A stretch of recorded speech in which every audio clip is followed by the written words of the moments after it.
California businesses continue to flee that state, and now state legislators are heading out to Texas to figure out why. Assemblyman Tim Donnelly is live from Sacramento.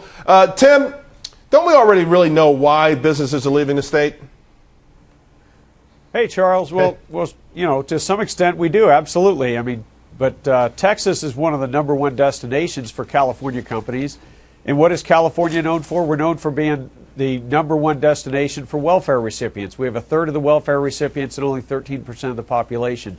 So I think it makes a lot of sense to go to Texas to study and figure out what they're doing right. There's an awful lot of different areas that I think we could learn from. Yeah, so let's say you guys, well, I don't know if you're going on a trip. I know initially you were scheduled to go out there, but the trip, the legislators go out there, they learn a lot, they have this epiphany, they come back. Can they sell it to Californians? Well, I think Californians are already on board. Californians want jobs. They want their businesses to be thriving. But there's another side to the equation. We're spending way too much money on so many things. Just take prisons. We spend $10 billion. They spend $2.7 billion for roughly the same number of prisoners.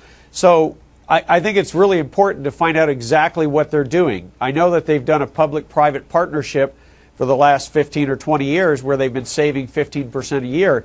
But I think one of the important things of this trip is they're actually bringing some Democrats there, because the Democrats don't believe that we're losing jobs, #1, and they don't believe we're losing jobs to Texas.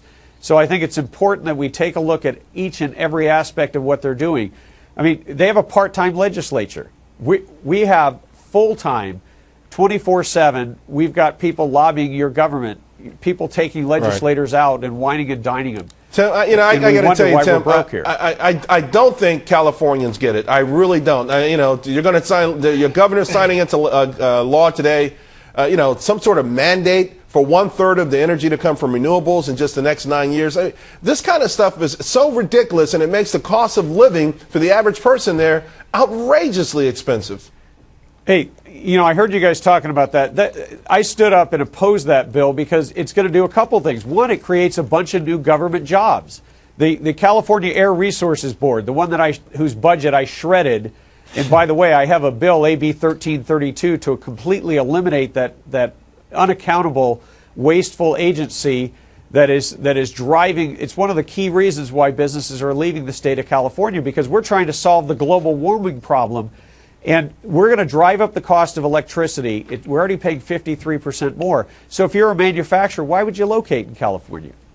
Yeah, Tim, hi. Steve Malanga here. You said that a lot of legislators don't actually believe that companies are leaving. But, the National Establishment Time Series database shows that over the last 15 years, California has the 3rd worst state in the country in terms of out-migration of jobs. That's a fact. What is it that they don't get? Do they just look at the facts and deny them, or how?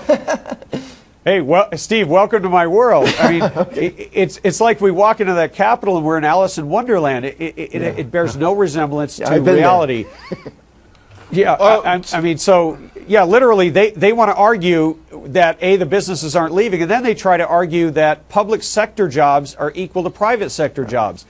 Well, that's simply not true. A public sector job actually creates wealth and creates the ability for government jobs to real exist. Quick, we're running out of time, but the LA Times have got a big profile on you in today's paper. What do you think about it? Is it fair? Well, you just said it's in the LA Times, so by nature, it can't be fair. But hey, look, it shows that we're getting their attention. It shows we're getting under their skin. It shows we're starting to be effective. I've always said, if we're not being protested, if we're not being attacked and called names, then we're not being effective. So I think as an opposition party here in California, we are being as effective as we can to stop the insanity that the Democrats want to continue by driving businesses out of California, by doing all this green stuff, by bringing all the illegals in. Do you realize that we're actually going to expand the DREAM Act here and give illegals financial aid? I'm going to have to let you go. I'm going to say thanks for getting up early, but I know with all these problems, you probably never go to sleep. We appreciate your time this morning. Hey, thank you, Charles.